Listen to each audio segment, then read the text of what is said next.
দুঃখালয়ম সংসারে সুখের আশ্রয় খোঁজা বড়ই মূর্খতা।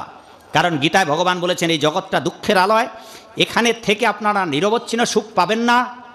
যিনি বললেন এই জগতে সুখ পাবেন না, তিনি আবার গৌরলীলা এসে বললেন হ্যাঁ তোমরা সুখ পাবে যদি একটি কাজ করতে পারো। কি? তিনি পিচ অফ ফর্মুলা দিয়ে দিলেন, শান্তির সূত্র কীর্তনীয় সদাহরি, নিরন্তর কৃষ্ণ নাম করুন, তবেই আপনারা ঘরে বসেই শান্তি পাবেন। রেখে পালাতে হলো। তাই যাদের যা আছে ওইখানে থেকেই আপনি গোবিন্দকে ডাকুন। কারণ আমরা কেউ জানি না আমাদের জীবন প্রদীপের তেল, ততক্ষণ জ্বলবে প্রদীপ যতক্ষণ তেল আছে। আর আমরা জানি না, এখানে তো দেখতে পাচ্ছি কতটা তেল আছে, আবার ঢেলে দেব, কিন্তু আমরা কি জানি? তাই শ্রীপাদ শঙ্করাচার্য বললেন এই জগতের আপনারা আপনাদের সারা পৃথিবীর যত টাকা পয়সা আছে, বাবা আপনার ছেলে আছে তো নাকি?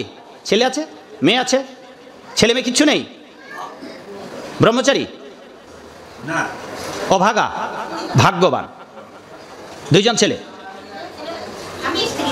ও স্বামী স্ত্রী দুজন। এইবার দুইজনে আছেন, আচ্ছা ভালো। যাদের কেউ নাই তাদের গোবিন্দ আছে।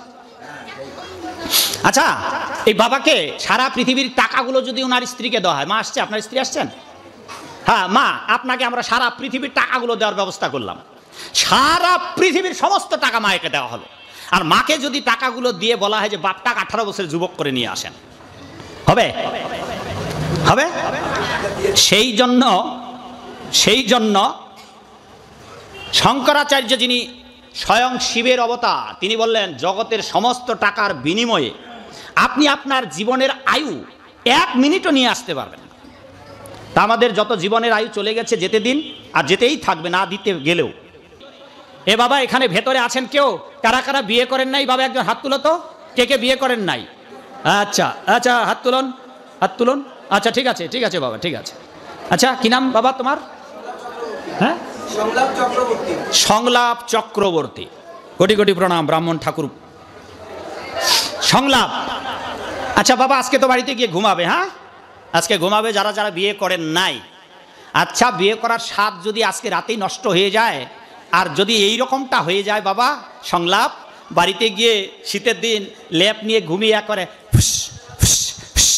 খুব আরামে ঘুমাচ্ছ, আর সকালবেলা উঠে দেখছো লম্বা লম্বা দাড়ি হয়ে গেছে, পেকে গেছে, চুল টুল পেকে গেছে, মুখে একটাও দাঁত নাই, বুড়ো হয়ে গেছো, কেমন লাগবে বাবা সংলাপ?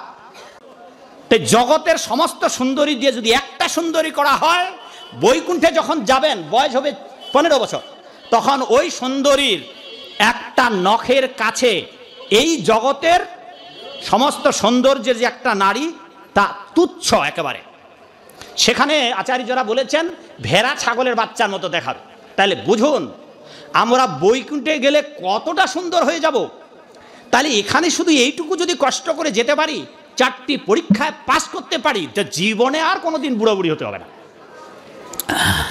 তাহলে অমন রাজ্যে কে না যেতে চায় বাবা? এমন ফুটফুটে চেহারা, হ্যাঁ একদিন তো থুলথুলা বুড়া হয়ে যাবো বাবা। হ্যাঁ হ্যাঁ কান চোখ গাল মুখ সব ঢিলে ডালা হয়ে যাবে, চুল টুল পেকে যাবে। এখন তো ছেলেপেলেরা অনেকে স্টাইল করছে, হেয়ার স্টাইল, তখন আর হেয়ার স্টাইল করার লাগবে না। এখানে দেখতেছি না খুলনার ছেলেরা অনেকটাই হেয়ার স্টাইল করেনি, এই বাবাটা করছে, কি নাম?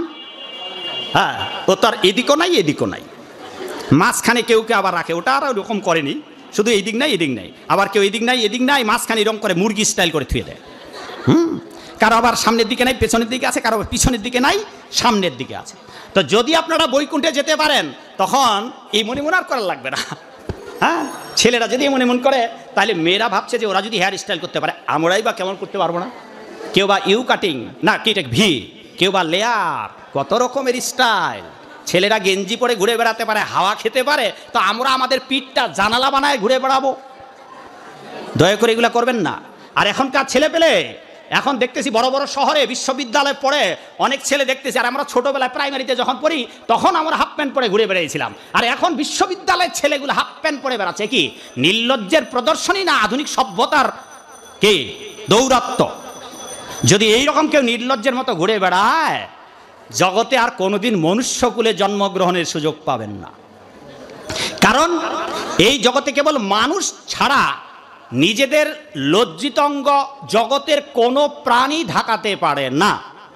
এইবার মনুষ্যকুলে জন্মগ্রহণ করেও যদি আপনারা নির্লজ্জের মতো ঘুরে বেড়ান, তবে একদিন হাতি হয়ে জন্মাবেন, গরু হয়ে জন্মাবেন, ছাগল হয়ে জন্মাবেন, কুকুর হয়ে জন্মাবেন, শুয়োর হয়ে জন্মাবেন, শিয়াল হয়ে জন্মাবেন। আর তখন নিজের লজ্জিত অঙ্গ ঢাকানোর কোনো কাপড় চুপড়, লেপ কাঁথা, কম্বল যা আছে কিচ্ছু পাবেন না, একমাত্র জগতের মানুষ ছাড়া। আর সেই মানুষের দুর্গতি দেখুন, western civilisation is a failure, হেঁটে যাবেন। কি সর্বনাশ রে বাবা, জগৎ কোন দিকে যাচ্ছে। তাই শিল প্রভুপাদ বললেন, গীতার আদর্শের কাছে, ভাগবতের আদর্শের কাছে আজ আধুনিক সভ্যতা ব্যর্থ।